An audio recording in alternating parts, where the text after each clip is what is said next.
அனைவருக்கும் வணக்கம். இப்போ நம்ம பார்க்க போற பதிவு பார்த்தீங்கன்னா, நம்ம கிட்ட இருந்து வரக்கூடிய வார்த்தைகள் தான். அதாவது ஜோதிடர்கள்ட்ட ஒருத்தர் தேடி போவாங்க, அல்லது பெரிய மனிதர்கிட்ட தேடி போவாங்க, அல்லது ஆன்மீகம் அல்லது பேச்சாளர் இவங்களெல்லாம் தேடி போவாங்க. தேடி போறப்ப பார்த்தீங்கன்னா, அந்த சின்ன வயசு குழந்தைங்களெல்லாம் சொல்லுவாங்க, தாத்தா கிட்ட விழுந்து ஆசீர்வாதம் வாங்க, இவங்க கிட்ட விழுந்து ஆசீர்வாதம் வாங்க அப்படின்னு சொல்லுவாங்க. ஆசீர்வாதம் வாங்குறப்ப அவங்க என்ன சொல்லுவாங்க அப்படின்னு பார்த்தீங்கன்னா, நல்ல வார்த்தைகள் சொல்லுவாங்க. சௌபாக்கியத்தோட இரு, பூர்வ புண்ணியத்தோட இரு, உனக்கு எல்லா பாக்கியங்களும் கிடைக்கணும், வண்டி வாகன புகழ் அப்படின்லாம் கிடைக்கணும்.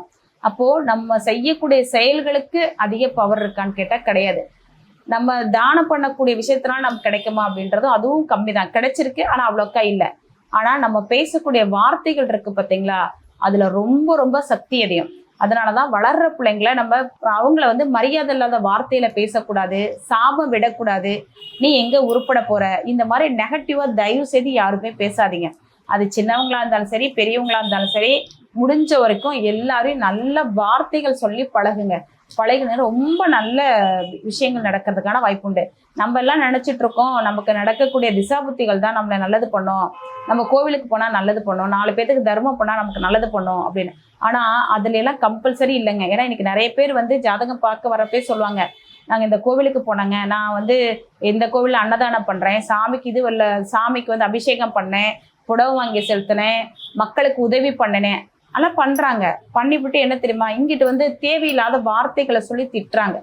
அந்த வார்த்தைக்கு அவ்வளோ சக்திகள் அதிகம். அதனால நீங்க எப்போதுமே யாரா இருந்தாலும் தயவு செய்து மனம் கொள்ற மாதிரி பேசவே பேசாதீங்க, சரிங்களா? நம்ம வார்த்தைகள் சொல்லி கொடுத்தோம் அப்படின்னா அந்த விஷமா கூட அமிர்தமா மாறுறதுக்கான வாய்ப்புகள் உண்டு. அதே வார்த்தையை நம்ம 4 வார்த்தை திட்டிட்டு அமிர்தத்தை கொடுத்தா கூட அது விஷமா மாறும். இது எல்லாருமே நம்ம லைஃப்ல உணர்ந்திருப்போம் இல்லைங்களா? இன்னைக்கு இருக்கக்கூடிய காலகட்டத்துல நமக்கு எல்லாத்துக்குமே நேரம் காலம் பத்தல. அதனால எல்லா டென்ஷனுமே ஒண்ணு குழந்தைங்க மேல காட்டுவோம், இல்லையா கணவனா இருந்தா மனைவி மேல காட்டுவாங்க, மனைவியா இருந்தா கணவன் மேல, அப்படி இல்லைன்னா வயசான அம்மா அப்பா மூத்தவங்க இருந்தாங்கன்னா அவங்க மேல திட்டிடுறோம்.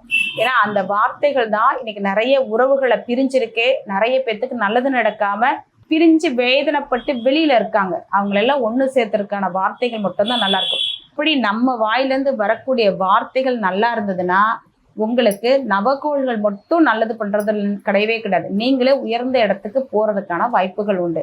அதனால வார்த்தைகளை மட்டும் ரொம்ப கவனமா பேசுங்க. ஏன்னா இன்னைக்கு நேர்ல பார்த்துருக்கேன். நான் என்னோட ஆஃபீஸ்லேயே நிறைய பேர் சண்டை போட்டிருக்காங்க. அப்போ அவங்க கிட்ட சொல்லக்கூடிய ஒரே விஷயங்க தான் எங்க குருநாதர் அடிக்கடி சொல்லுவாரு, பேசிய வார்த்தைக்கு நீ எஜமா, பேசாத வார்த்தைக்கு அது எஜமா.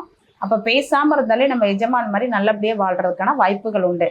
இதை பயன்படுத்துங்க. ஒவ்வொரு வார்த்தையும் மன வேதனைப்பட மாதிரி பேசாதீங்க.